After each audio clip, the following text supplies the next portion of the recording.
And the Hangout on Air is live. Hello, everyone, and welcome to Talking About Survivor. I'm Christiana Ellis. And I'm Mike Mateen. Tonight we're going to talk about Survivor Season 34, Game Changers. Oh, I need to stop. I always forget to mute that thing when I want to monitor the stream. I need to mute it or else it... Where were we?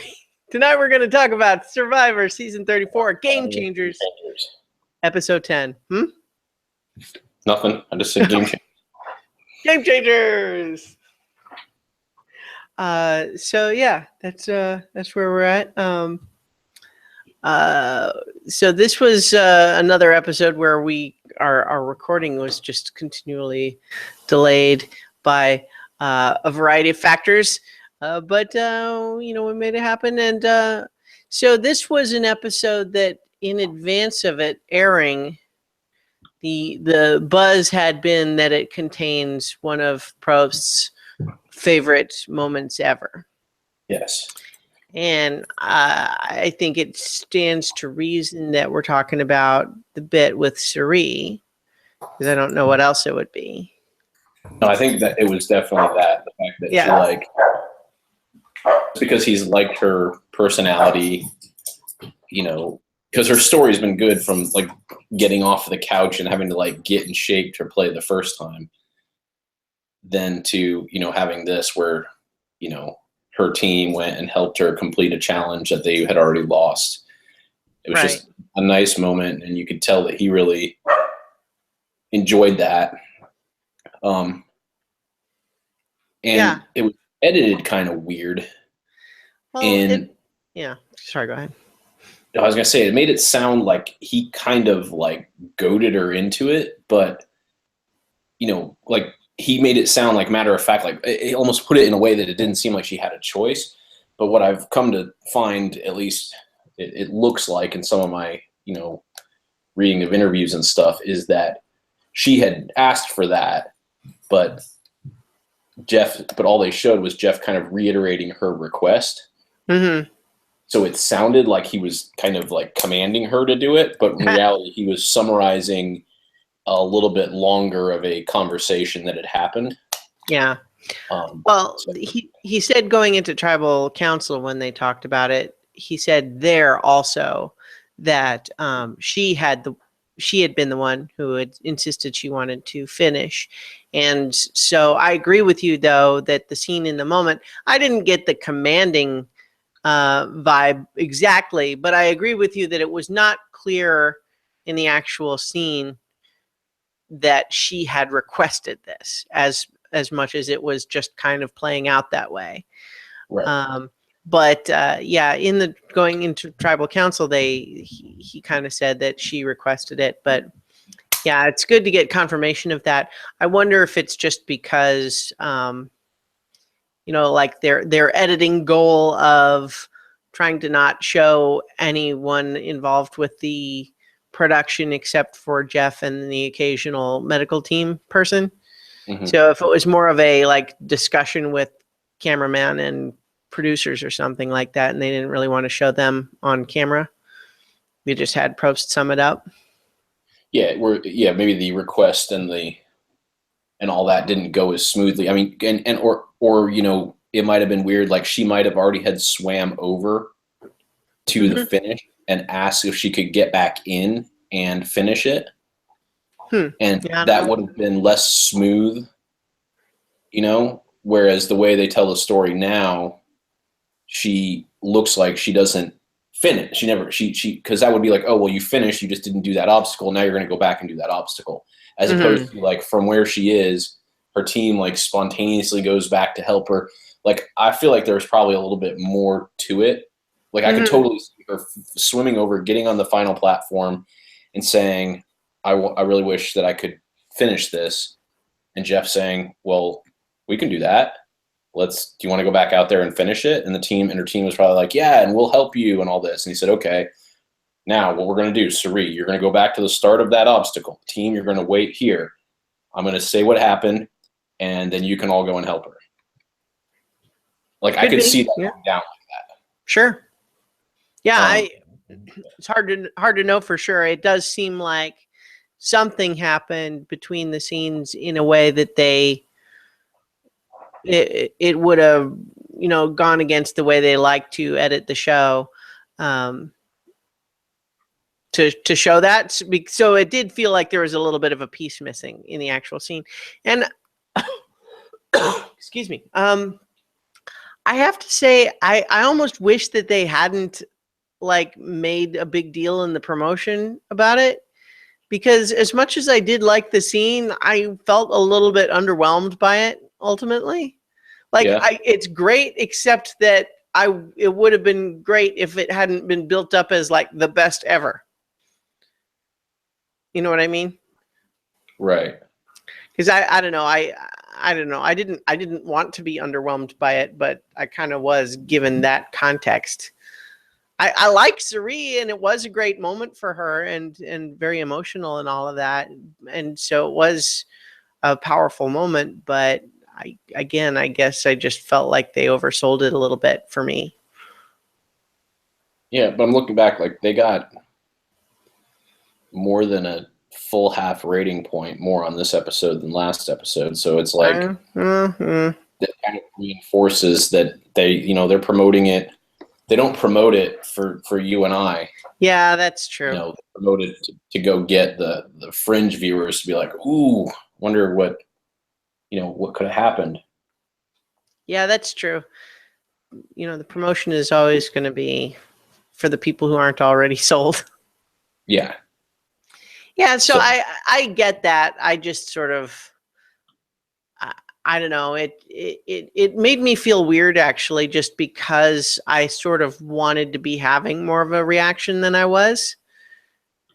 And because I do like Suri, and I didn't want to be underwhelmed by her moment, but watching it, there was just this little piece in the back of my head going, oh, is this it? And that in some ways hampered my enjoyment, or my ability to be caught up in the moment. Yeah. Yeah, I agree. I think part of it, there's a couple of pieces to it, is like you said, there was already this huge promotion of this moment coming.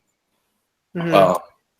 There was the fact that it was delivered, for those of us who are used to the show, it was delivered in an awkward pacing.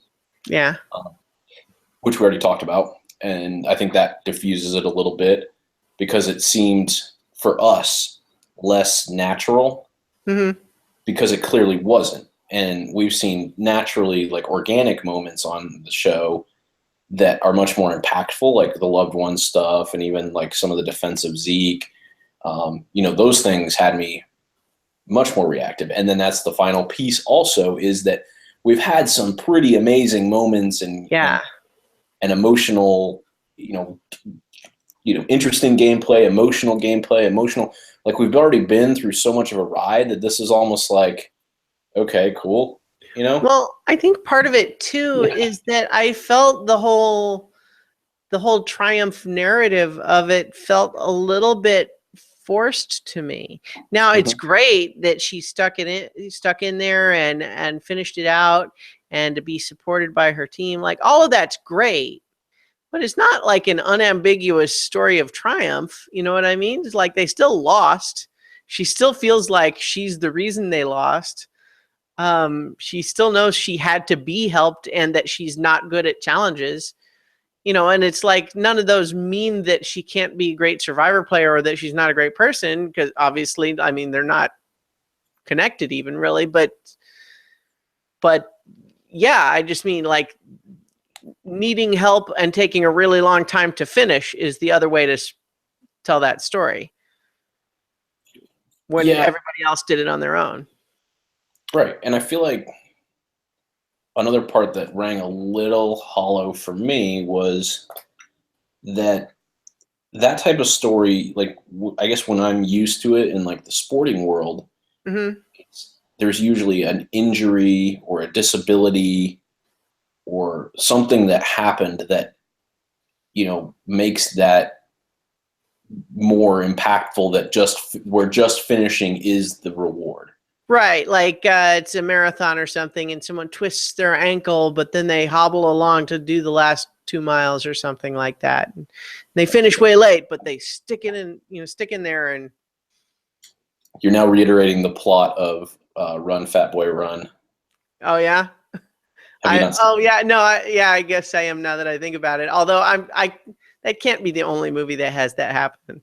No, it's just that one is a very well told dramatization of that type of event. Simon Pegg. Yep. So, but you're right. But that concept, that's what we're used to in this, where somebody gets injured and then just finishing is it, or it's someone competing, for their country. Like there was a guy, I forget which nation, that he qualified as a swimmer. He didn't really know how to swim, but the nation, one of the small island nations, they didn't have anybody in their swim team, so he joined and became their nation's representative. And it was like kind of scary, like watching him compete in the Olympics, because it looked like he was going to drown. So the cheering was like him completing it. Yeah. And that's what it just didn't feel the same to me as those kind of things, because she's right in principle, other than just everybody's weak from not eating very much, but just in principle, this is something that everybody else there did, and it's not like she had any specific disadvantage. That said,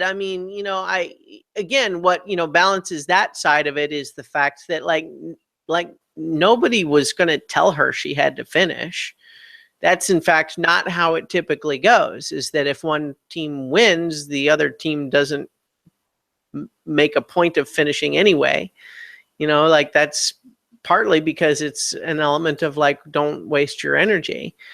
So like nobody would have said or thought anything less of her if she had chosen not to finish.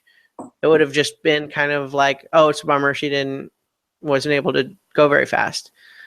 But for her to, in and of herself, want to finish it, it does show something. And again, like, I don't want to undersell that. I guess it's just a matter of there's just a lot of complex pieces that make it a little more underwhelming than it felt a little bit contrived into to package it into a specific narrative that wasn't really a perfect fit. Yes. And to kind of wrap this up, I found myself feeling like, even though I knew this was the moment that Jeff was talking about, that I took more pleasure in Debbie running her mouth and then getting voted off. Yeah. And that sort of the line drawn in the concrete. Yeah, that was one of my more favorite moments. Yeah, that was pretty good. Yeah, I agree. So because you don't see that a lot, where like where it's so just such a clean line there. Where it's very clear they had another plan, and her behaving that way got them to do something different. Yeah. And because it's very clear to me that, like, Sarah was wavering, but Debbie running her mouth had to have made up her mind. Yeah. Yeah. So in any case, let's jump back to the beginning of that particular plot line, because right up front, right at the beginning, coming back from tribal council, this 6 people, which consists of Debbie, Brad, Ty, Troyzanne, Sarah, and Sierra, feel like they've got it locked. They've got the numbers. They feel like they're very tight. And Debbie declares, and this becomes the title of the episode, not only is it a line drawn in the sand, but the line is drawn in concrete. So cannot be broken, rock solid. And she's pretty confident and remains that way. And it's interesting because we talked last time about her having sort of managed to make her way back into the inner circle. Yes. And the risk being then that she would get cocky as a result, which is exactly what happened. Yes, and I think it was even mentioned that this had happened in her past season, that she got comfortable, started behaving a way that people didn't like, and got herself voted out. It's it is the dilemma that is Debbie. Like, you go and you see her, she just has such a bizarre ego and id and all of that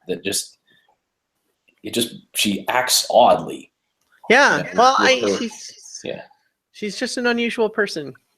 Right, because she has this intense need to be accepted and recognized for her contributions, all the time. She makes sure that everybody understands that she's been in the Air Force and how she's really familiar with planes, and so it was a big deal for all the other people to get to be in that plane.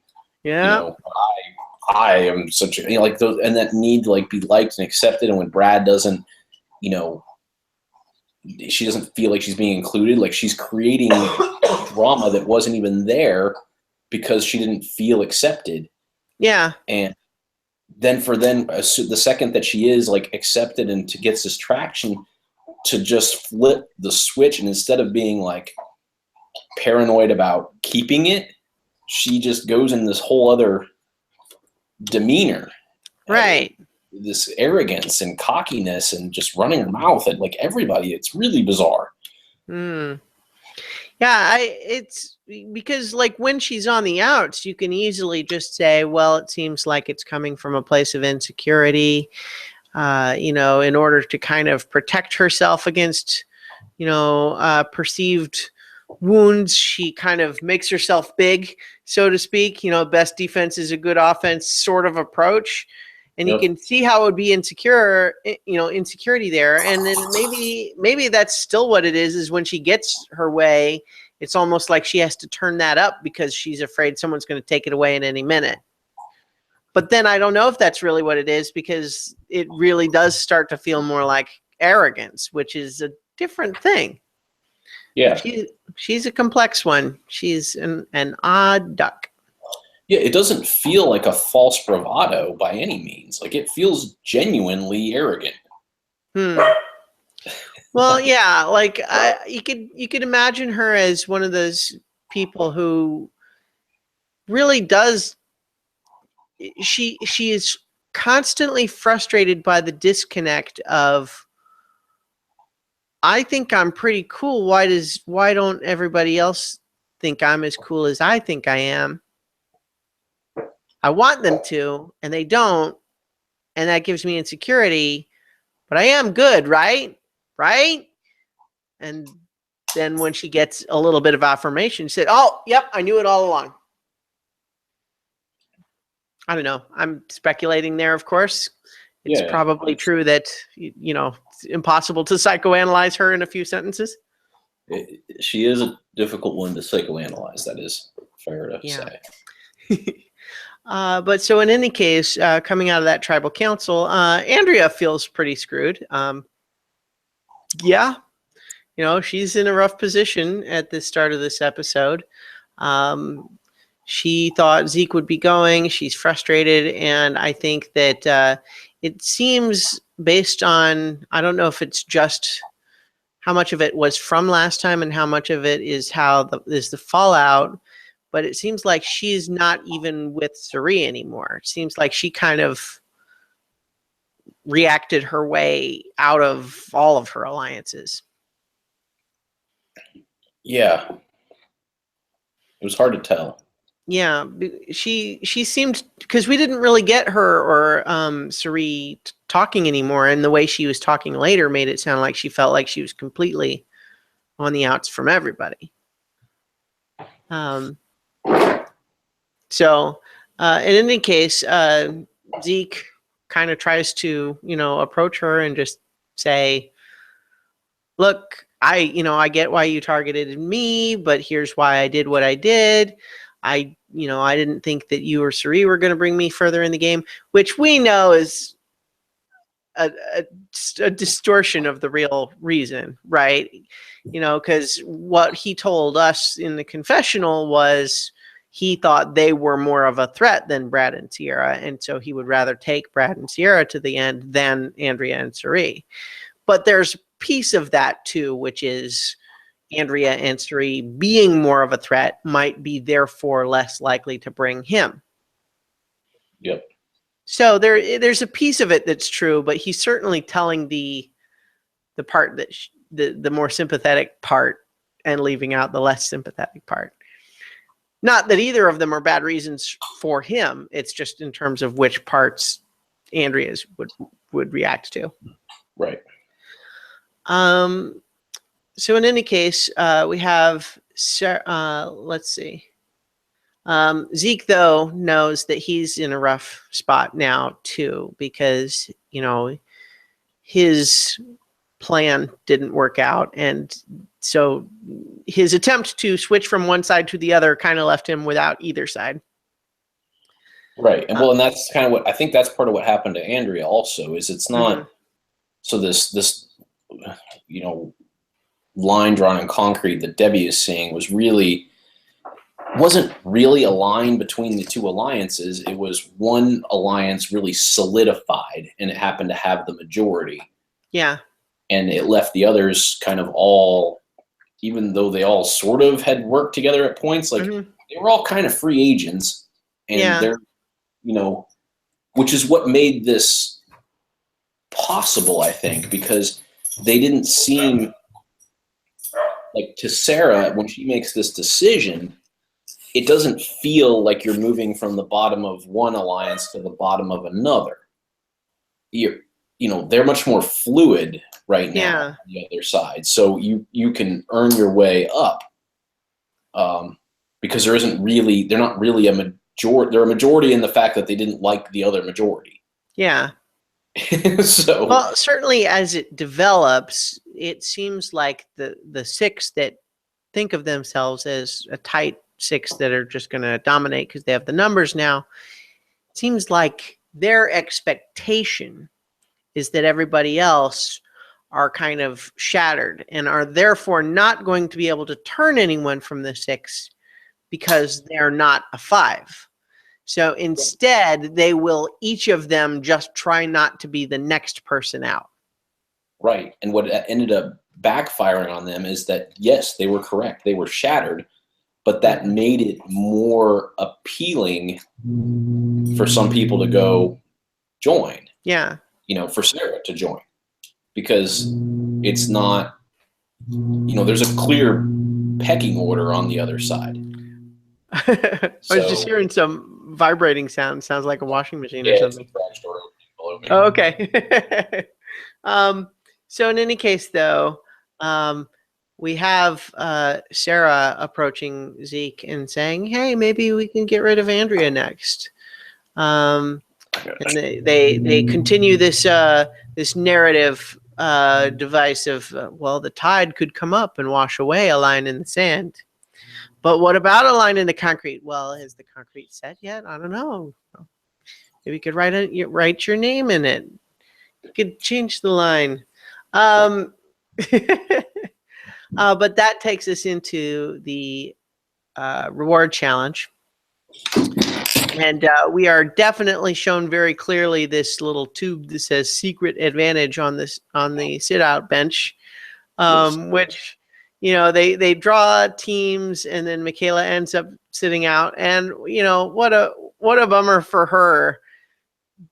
I'm just imagining her watching this later or if she didn't hear about it some other way already, just realizing, nope, you know, probably because you were kind of preoccupied when you went out there, you just didn't pay attention and someone else got it instead. Yeah, you were just being grumpy. So yeah, no one to blame. Good for Sarah Although good for Sarah for like noticing it and then finding a way to like actually go over there and get it. Yeah, definitely good for Sarah there. I did like See, what's frustrating with Michaela is that she continues to do things that I like as a viewer, but that I know are not good for her game. And so I kind of want to encourage her to not do those things, but I enjoy them. Like her basically saying, what are you guys doing? You're choosing your own alliance members instead of trying to play to win and trying to pick a team that's going to do good. Yeah. You know, it's kind of like you guys think I'm annoying or something, so you don't want to pick me, even though I'm going to be a lot better than other people that you guys did pick. Yeah. Yeah, so I liked her calling them out on that, but of course,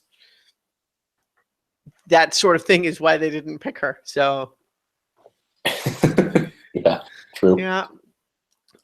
So we talked. I don't really have any other notes about the challenge other than the whole thing with Suri, which we kind of already talked about. There was a lot of Probst pointing out that Michaela, despite being so grumpy at the beginning, was in fact shouting to encouragement to various people, including Suri. But I couldn't help but wonder if part of the reason they kept cutting to her is so that they could continue to show that she has not yet found this thing. It was pretty amusing. Yeah. But yeah, I don't really have any other notes about the challenge. But yeah, again, good for Sarah that she. Yeah, good for Sarah. Yeah. Because it wasn't a slip, because she had to swim over to the wrong platform and make it look. Well, they had brought in the boat, and the boat picked up the team members, and then I think went over to the bench where Michaela was and picked her up too. But then Sarah got out, and then because we see her getting off of the bench where it was, almost just right into the boat after she gets it. Yeah. But it's not clear where everybody else was in that moment. Like, why would they have not seen her do that? Well, yeah, because she knelt down, kind of like she was tying her shoe or something to untie the thing. I think they were all getting on the boat. If I remember correctly, the boat kind of parked in between the two, and you could get on from either. And she had swam over to Michaela's platform, which again, she didn't need to do. There was no reason for her to do that, except that it's also she did it in a natural way. Hey, sometimes when the challenge ends, you swim to this other place. Mm-hmm. And so just the fact that nobody paid attention to it and that she pulled it off was awesome. Yeah. They are also all probably pretty tired. So. Yeah. And they had just had the thing with Suri, right? Wasn't that this one? Right, yeah. Yeah, so that had all just happened. So maybe just everybody was talking to Suri and all that. But I found it kind of amusing too that the way Sarah puts it when they all get back to camp is for me to not even be mad right now, that's how great what you did was. And I just thought that's such a weird way to say it, but also you have another reason to not be mad right now. So I was just kind of amused by that whole thing. Sarah's kind of weird too. I mean, I like her, but yeah, she's got some weird mannerisms too. Yes. I did like her sort of example of her attention to detail from being a police officer. Most people, if they're driving behind you, they're not going to notice that your registration sticker is out of date, but I will. And I'm like, well, I mean, that's specifically part of your job, isn't it? Like that. I mean, most people don't care, and so wouldn't look for that. It's not just as a hobby, they're just checking every single car they're behind. But yeah, so let's see. I did really like Suri's kind of overall response because I felt like the level of emotion she had coming out of that, she was glad she finished it too, but I think she was kind of more in line with what we were sort of saying, which is that finishing is better than not finishing, but it still didn't go great. You know what I mean? It's she still didn't do well in the challenge, and that's an ongoing issue. But what she's going to say is, I know I'm not good at the challenge, so I'm just going to have to redouble my efforts at the other parts of the game that I am good at, and make sure that if I want to try to win, I'm going to need to win my way. So I liked that a lot.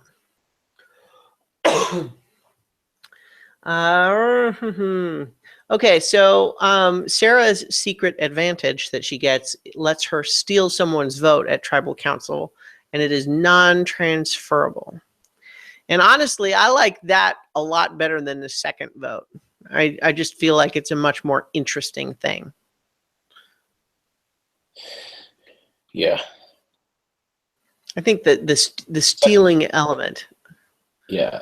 Well, because that causes a different, like, there's just a couple of pieces to it. Mathematically, it works better. Because you're not now trying, you're like create a false majority, like actually subtracting from the other. Right. Which makes it more effective.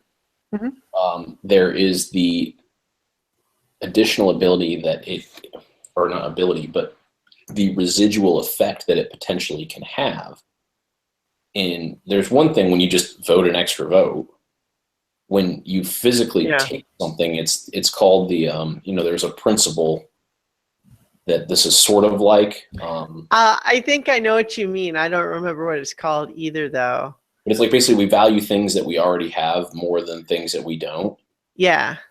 So there's less of a value ascribed to like this extra vote because it's not a thing that we normally deal with. As opposed to like, I have a vote and then I don't have a vote and you took my vote.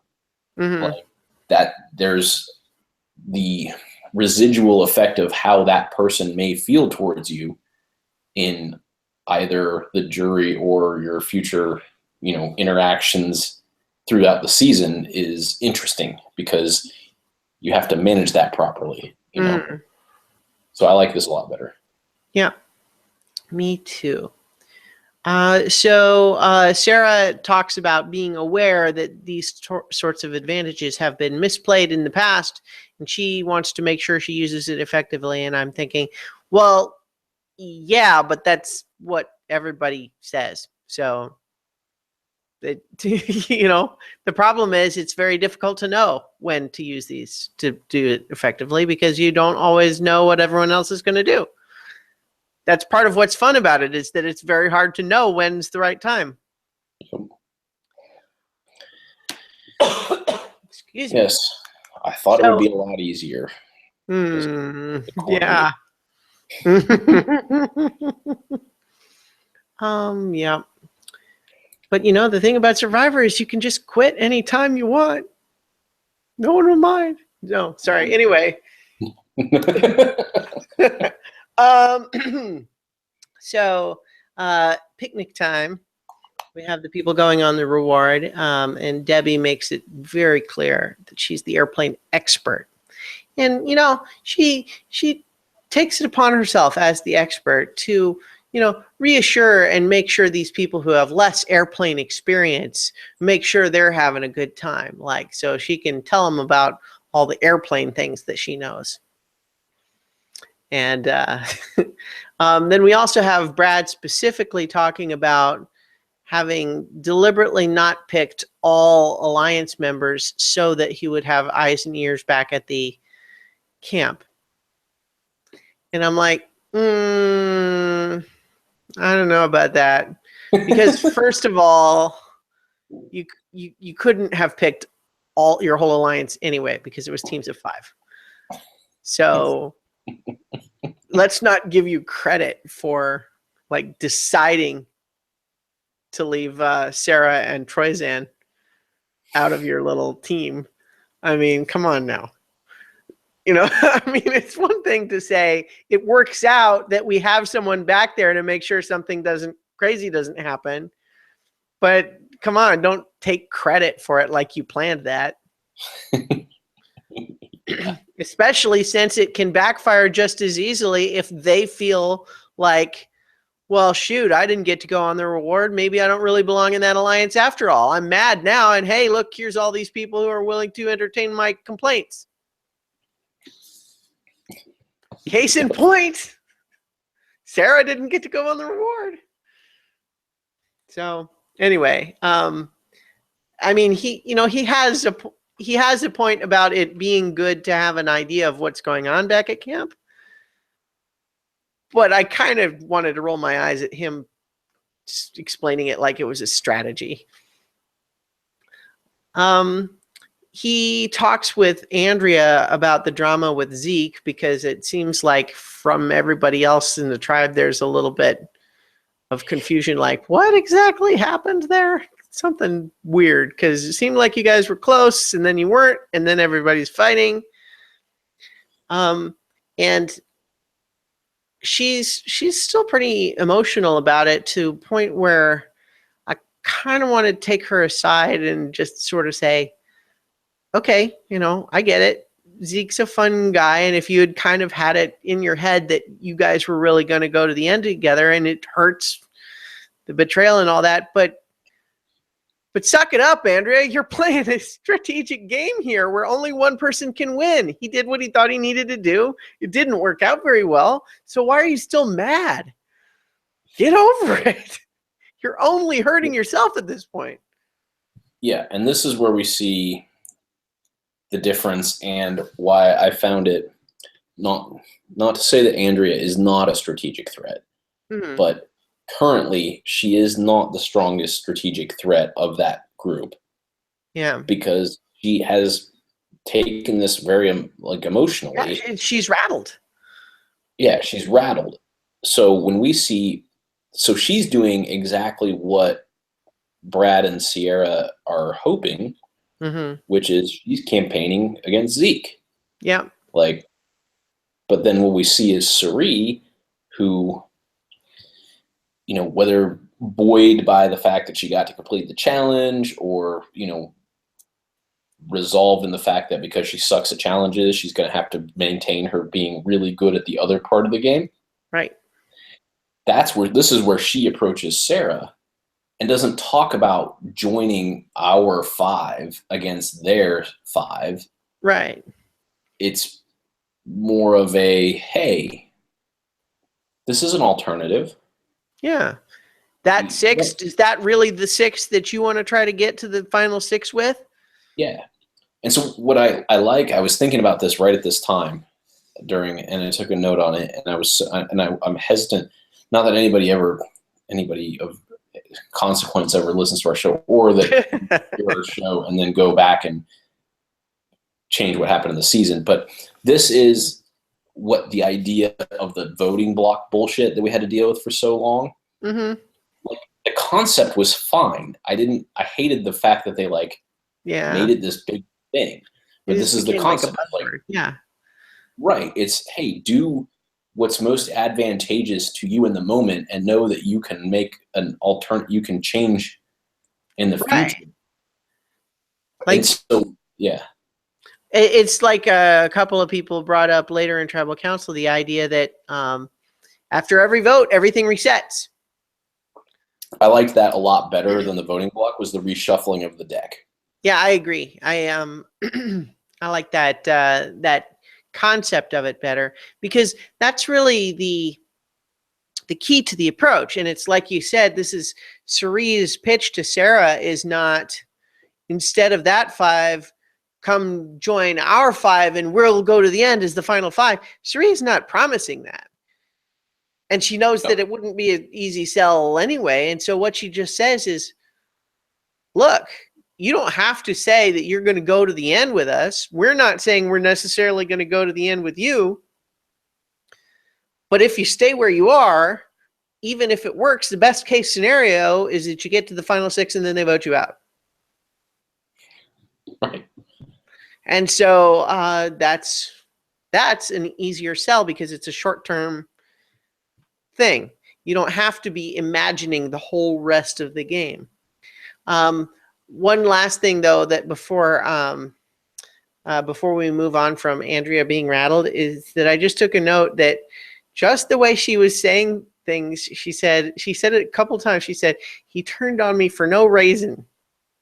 And I guess it's just the tone of her voice and her accent a little bit when she's saying reason, but it just sounded like she was saying raisin, and it just made me laugh because there's a bit in a Futurama episode where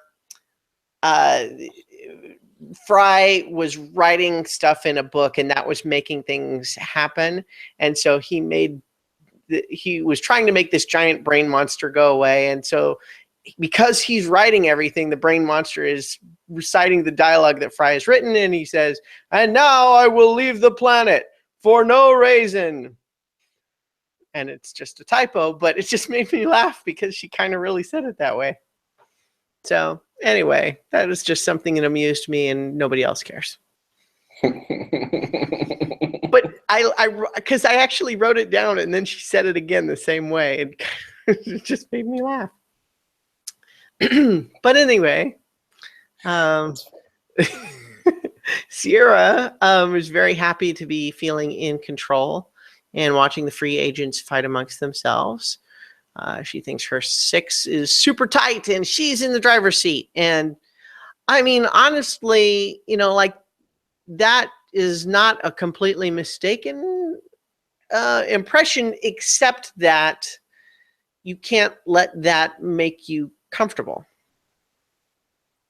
And I think that's where she's kind of on the edge there of, and it's honestly, I'm not sure she even realized how close she came to putting it back in her court just by promising final 3 to Sarah, except that the third in that case was going to be Debbie, who Sarah was increasingly frustrated with.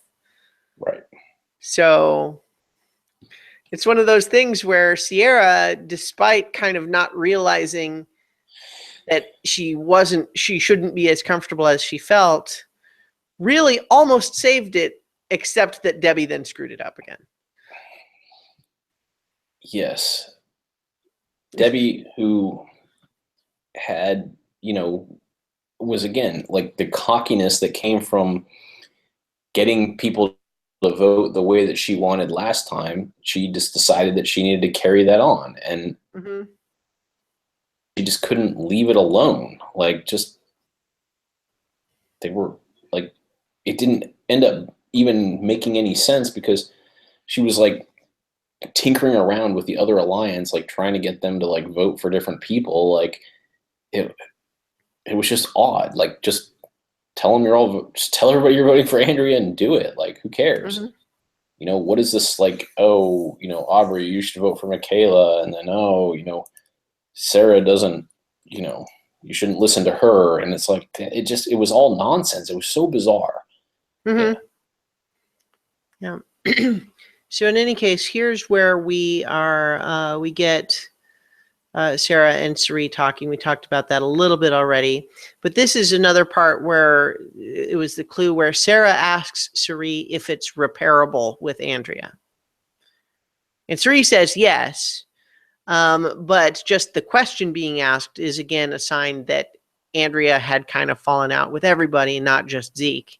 And I wouldn't be a bit surprised if, given how emotional she was, it might have been a situation where Zeke tried to patch things up and she didn't want to hear it.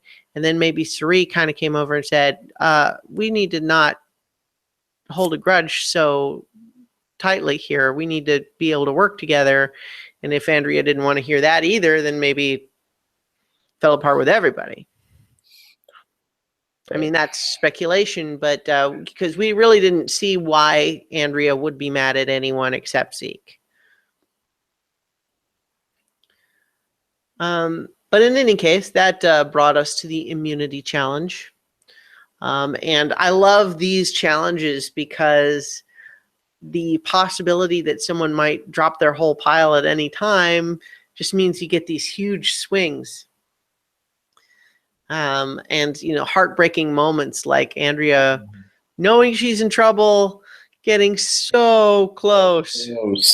Yeah. Dropping. That's hard. That's hard. at least she's still around, like that would have been all the more difficult if she had actually gone home this time, right? But yeah, good for Troyzan, just in the sense that he's kind of a player who hasn't had a lot of moves so far. But getting something to make him stand out a little bit. Yes, as a game changer. Yeah. He won that immunity like no one else. No one else won that immunity challenge. See? There you have it. But yeah, I mean, at the same time, he is kind of just not distinguishing himself in any particular way, except he did win the challenge, and that's not nothing. No one else is even really close once Andrea falls out.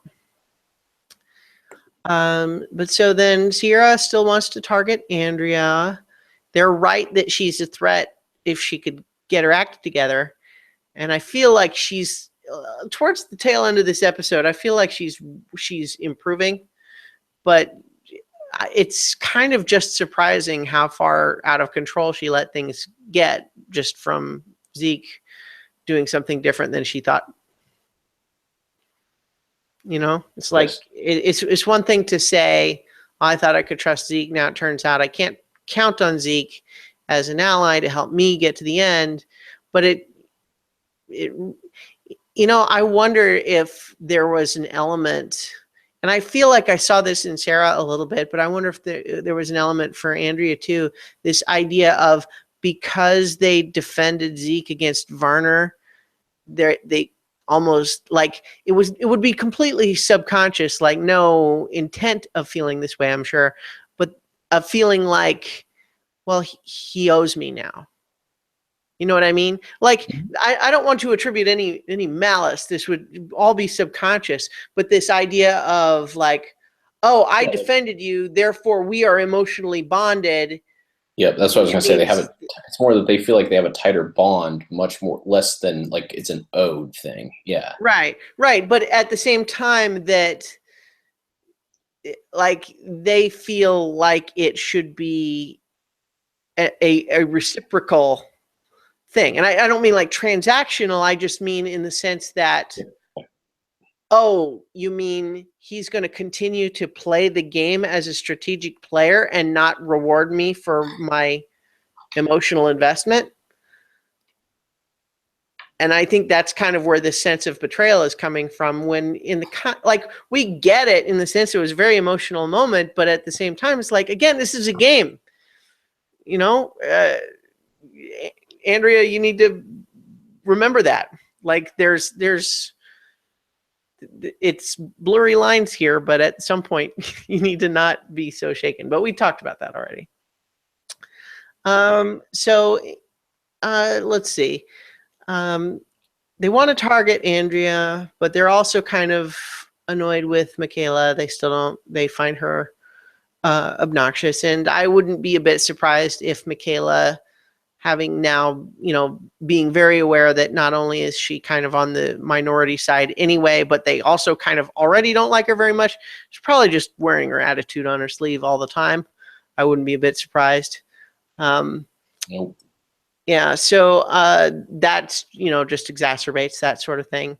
And so especially Debbie seems like she wants to really vote out Michaela first, but Brad is kind of the calmer hand on the wheel saying, okay, yeah, but Andrea is a bigger threat, so let's do her first. And then here's one of the key moments that decided the result of this whole thing, which is that they had come to this whole conclusion, okay, we're going to tell them that it's Michaela, but it'll really be Andrea. And then they just basically let Sarah know. That's the plan. Yep. Hope you didn't have any input because we didn't ask you for any. And so Sarah, like Cerie's kind of her genius in not pushing too hard yet, earlier in the episode. Just plant like the planting of the seeds is, right. that just Russell seeds. Yeah, the Russell seeds, but the Cerise seed. Just put that idea out there. Like, hey, Think about where are you in that 6? Yep. You pressure. feel like you're at the top? Maybe you're not. Because it's pre-immunity, so I'm not scrambling. Because my head's not on the chopping block. I just happen to be not part of that majority alliance, and I am happy with that. And I think you could be happy with that too. Just saying. Yeah. But, so it was such good play on Cerie's part to put that in there, because as soon as Sarah felt excluded, she knew she would be welcome in the other group. Like it wasn't like so the barrier to entry of the other group had been lowered. Well, and the other piece that we didn't really talk about with Cherie and Sarah earlier is the idea of, even if you think Brad and Sierra will take you to the end as part of their final 3, in the final, they're just going to say they carried you. Because what move will you be able to take credit for? Nothing. If you just ride that wave all the way to the end, you have nothing to show for it. Yep. And, so it's a recognition of, like, it doesn't even have to be about, are you going to get to, it doesn't have to be like, well, you'll get voted out at 6, because maybe not. But if you aren't, it's because they think they'll win against you. Yeah. And so Sarah's recognizing, I think that's true. Like, I might need to make a move, and maybe now's the time. Right. And that's where, Sierra throws in this and almost saves it by indicating that it is, because she changes up the map. That it's not Brad. Yeah. Brad. Yeah. Yeah. And so we really see Sarah. I mean, she actually talks to the camera about, like, I'm going to decide at tribal. Like, it's really, she doesn't have her mind made up, because on the one hand, she could make a move, but on the other hand, like, it's one thing to hear this whole pitch against her and with her versus Brad and Sierra, but her and Sierra and Debbie feels like a very different thing.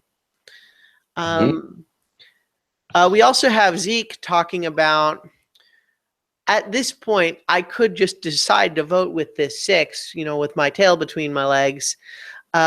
But that doesn't feel good, but at least it's safe. Like, I'm not the one being voted for. But any alternative to that means working with Andrea for at least one vote. And so there needing to be some level of reconciliation there. And they have Sarah be the go-between there. Andrea is wary, but of course she wants to play, and she's got to be aware of this, like, it's not like I got something else going on. And then Sarah calls that being in with the enemy. But yeah, so let's see. But then here's where Debbie starts trying to play her head games and gets a little ahead of herself. Goes and tells Aubrey, you know what? I trust you because I know you. But Sarah doesn't trust you. And Aubrey is immediately like, what? No, I don't think that's true. I don't think that's right. So Aubrey immediately goes over to, there was a great shot, incidentally, of voiceover of Debbie saying, yeah, I'm, playing some manipulation and I really think it's working. And we immediately see Aubrey turning away from Debbie, who had just walked off and rolling her eyes. It was a great cut. But so immediately we have Aubrey saying, no, I talked to Sarah and I believe Sarah way more than I believe Debbie. So Debbie has already kind of given, tipped her hand to some extent. And now Aubrey is able to tell Sarah, Debbie's trying to sell you out. So much for this tight six that's a perfect democracy that's all joy and happiness. Just out of nowhere, she decided to try to throw you under the bus. And again, it's like I think that's really the crux of Debbie's mistake here. And I think it comes from the arrogance, but her whole pitch is this rock solid line drawn in concrete. We're a perfect consensus. We're able to decide unanimously in 10 minutes. There's no cracks at all. But also at the same time, trying to sell out people in her own six just for the hell of it, apparently. Right. Because there really didn't seem to be any reason to do it other than it came into her mind in the moment. But yeah, so that didn't work out. And so that brings us to tribal council. And this is where, we talked about it again already, but Probst mentioned here that it was Suri that insisted on finishing. Andrea and Zeke both basically lay out, like, nope, here's the six that's definitely a six. And they may or may not stay together, but that's kind of the dynamic right now. And Debbie freely admits it, making everybody else grit their teeth a little bit with her just saying, yep, that's exactly it. It's a perfect six and nothing will ever happen. And therefore it's futile, be prepared to be assimilated. Yep. And spins this whole story about how they diplomatically came to a consensus in 10 minutes. And I'm thinking, I wonder if that was the thing where we had them just explain the plan to Sarah as though it was already decided, or was she actually thinking of a meeting that Sarah was not included in and they went and told her later? And so Andrea got her head in the game at least enough to recognize that even though everyone has been telling her it's Michaela, that they're actually looking to target her. Especially given the way people were reacting when she was close to winning, but then didn't win immunity. She's like, yeah, I think they're going after me. And then Debbie continues to go on and on about how it's inconceivable that anyone in the six could crack. Troyzan tries to, to sell the stay the course path with just like, look, if you have a way to get to six, take it. Why would you rock that boat? And then discussions of, the deck reshuffles after every vote. Yeah, like when you're Troyzan, though, you have to be like, yeah. Well, what else yeah. are you going to do? Don't rock that boat because you don't have really any. It's one of those where your strategy matches what you actually feel like doing. Right. I feel like not rocking the boat. So strategic. Yes. Nobody's talking about voting me out yet, so I shouldn't have to do anything. Yep. But there was a weird exchange where Zeke talked about the deck reshuffling after every vote, and then Sarah talking about that's wishful thinking. But what was a little bit unclear in the moment is they were talking about that as a concept that could mean after every vote, meaning after this one, or it could also mean what happens when you get to six. Because Troyzan had just been talking about how if you have a way to six, then you take that, and then who knows? If you can get to six, and then it could be anything. But then she was kind of trying to say it's wishful thinking to say that it reshuffles after every vote, but I felt like I wasn't sure what she was getting at. Right. But in any case, I'm not sure what she was getting at, but Michaela's reaction was, look, we all know who's running the show. You can either do something about it while you have the numbers, or you can sit here looking like boo-boo fool. Which I kind of really like, even though I don't know what it means. I don't know what it means either. I'm not sure if it means anything. If it is, I didn't Google it or anything to see if it's a reference to something, but I kind of I just like it. It rolls off the tongue. But it's also, again, not clear what Michaela's getting at there. I mean, it's something to say, but like, what is it that you're arguing for in this moment, Michaela? You can either do something about it while you have the numbers? Are you telling the majority to stay with the majority while they have the numbers and get out their competition? Because that kind of seems like what you're saying. I don't know. Although I suppose it could be the other way in the sense of like, if you want to turn on that your current alliance of 6, you need to have some other people to do it with. So if you're going to make that move, you need to make it when you have some people who can back you up and not wait until they're all gone. But again, it could go either way. So yeah. Mm-hmm. But so in any case, we get the votes. We see Debbie vote for Andrea, and again, insisting, even to the vote camera, there's no orders. Nobody's giving orders. It's a democracy. And we're just going, wow, you seem really invested in that idea, Debbie. Especially making sure that everybody in a democracy knows it's a democracy and dissent will not be tolerated. Yep. Yeah, I mean, it was a bizarre behavior. That's why it was so nice to see her just get voted out, because she was so over the top. Like, yeah.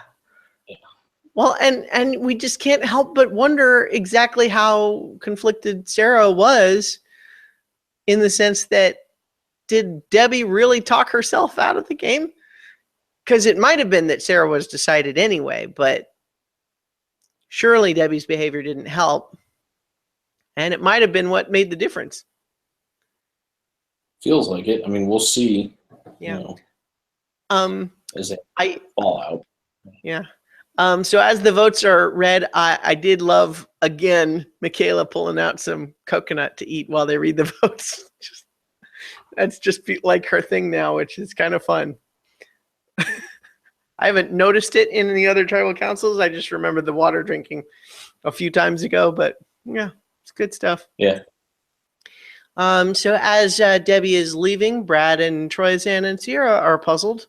They're like, that's not what was supposed to happen. What just happened here? Yeah. And then so our preview for next time, the line in the sand is washed away. Yeah. I love it because it just seems like that's all it took for that 6 to completely shatter. You know, one leaves and votes out another, and then nope, it all falls apart now. Everybody's a free agent, it seems like, which is great.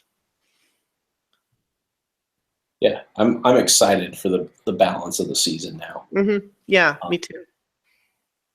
Not that I have any dislike for Brad and Sierra, but right, them sort of like. Well, it's never the most interesting thing to have people get numbers and then just keep the numbers until the end. That's never the most interesting. No, and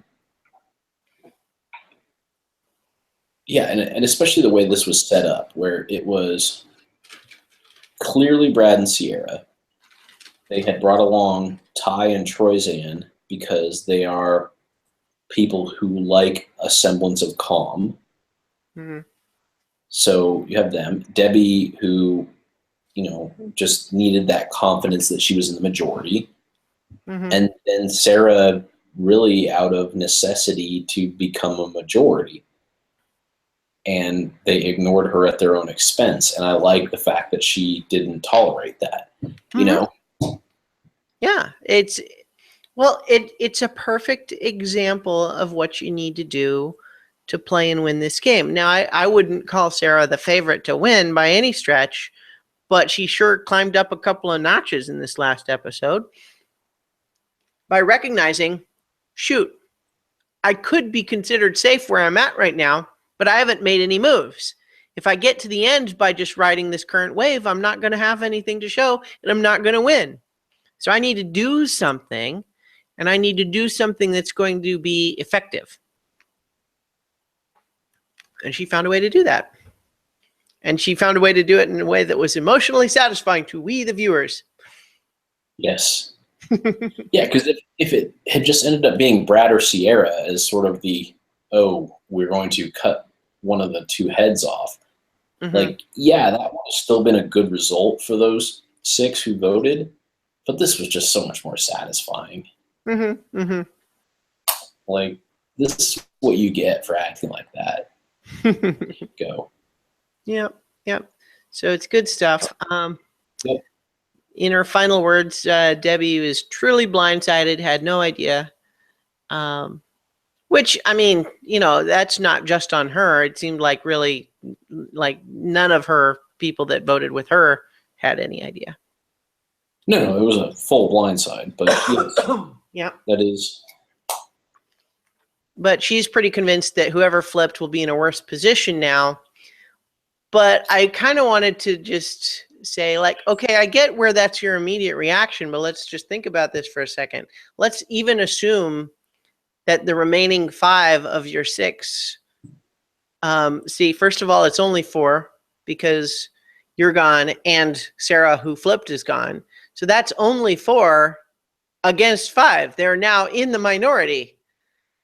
So by flipping and being successful, they are now in a majority against your former majority, who is now in the minority. So